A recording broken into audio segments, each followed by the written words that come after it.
Istanbul, Pourquoi? pour l'énergie, c'est l'immensité déjà, ce côté sur les deux rives, quoi, à la frontière entre Orient et Occident. Moi, je suis en train de dire des trucs super bateaux, mais c'est vrai qu'Istanbul, quand même, c'est, il y a- c'est fort.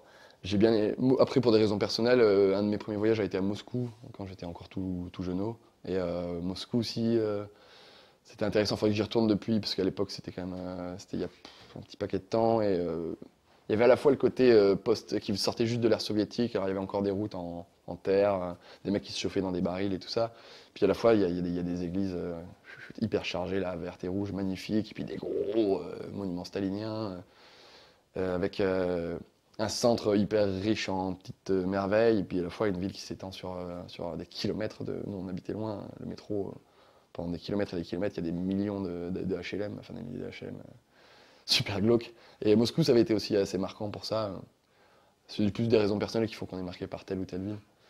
Et puis, c'est vrai que c'est surtout le choc émotionnel, ça a été la Chine, quoi, de voir des villes en bois disparaître sous mes yeux en une semaine, de voir Pékin qui se faisait manger par les pelles du jour au lendemain. Je me réveillais le matin, il y avait une autoroute à la place. Enfin, c'est la rapidité du truc.